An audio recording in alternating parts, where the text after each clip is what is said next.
Chairman Grassley, Ranking Member Durbin, and members of the Judiciary Committee, thank you for the opportunity to appear today. I must start with a word of prayer for the tragic accident that befell our nation last night, where we lost civilians and service members. I pray for their families.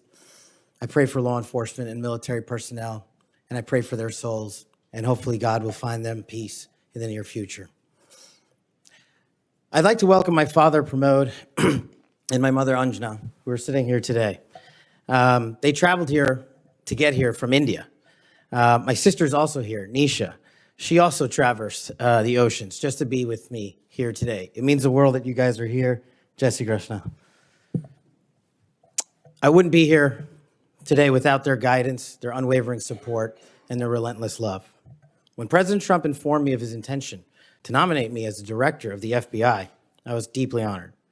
Sitting here today, I carry not only the dreams of my parents, but also the hopes of millions of Americans who stand for justice, fairness, and the rule of law.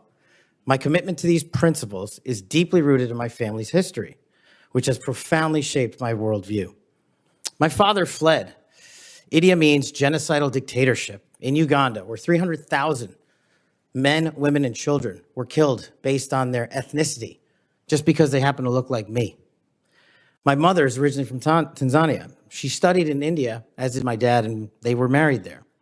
They would later emigrate to New York, as the senator pointed out, where I was born, and we were raised in a household of my father's 7 siblings, their spouses, and at least half a dozen children. That's the only way we knew how to do things at the time, in the 70s and 80s, the Indian way. But we would soon learn the American way. These values have shaped and been the driving force of my career in 16 years of government service. Protecting the rights of the Constitution is of the utmost importance to me and has been every single time I've taken that oath of office. The recent terrorist attacks in New Orleans tragically claimed the lives of 14 innocent Americans and serve as a stark reminder that our national security is at threat, both internally and externally. The FBI, the Federal Bureau of Investigation, and the Department of Justice, where I served, play a pivotal role in securing our freedoms and our safeties for American citizens. If confirmed as the next FBI director, I will remain focused on the FBI's core mission. That is to investigate fully wherever there is a constitutional factual basis to do so, and to never make a prosecutorial decision that is solely the providence of the Department of Justice and the Attorney General. For the first 8 years after law school, I served as a public defender, first for Miami-Dade County and later for the Southern District of Florida. During that time, I represented some pretty awful human beings charged with some pretty heinous crimes. But what I learned there was the core value that has been enshrined in me since, that due process must be provided without bias to all Americans. And if we cannot provide due process to the worst, then there can be no due process for anyone, and our constitutional republic fails. But I battled on that hill for that due process.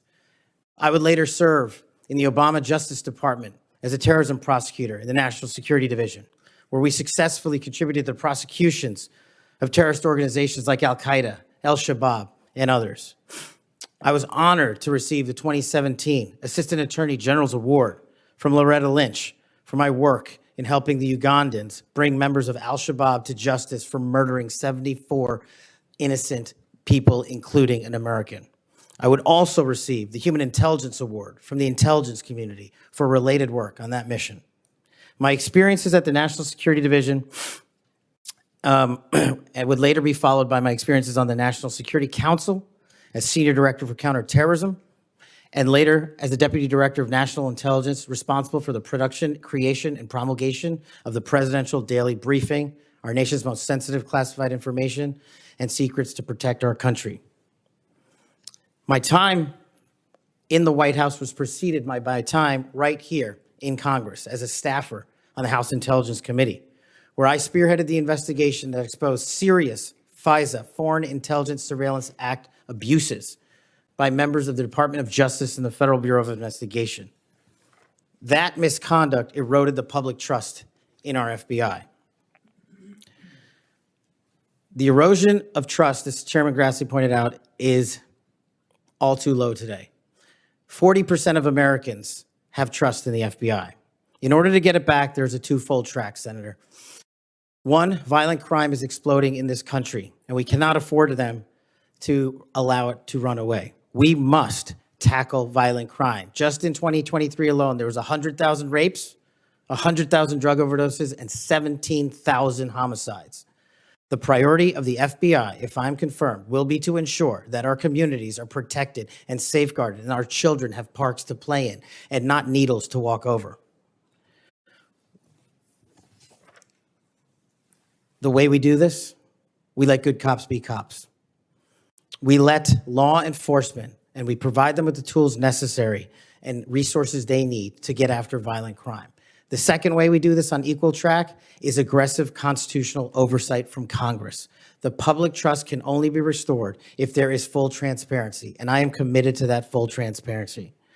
Members of Congress have unfortunately submitted hundreds of questions that have been unanswered by the FBI in recent times.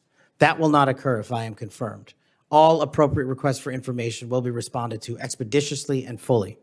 I'm committed to working alongside the dedicated men and women of the FBI. They are our warriors of justice, and I will always have their backs because they have the backs of the American people.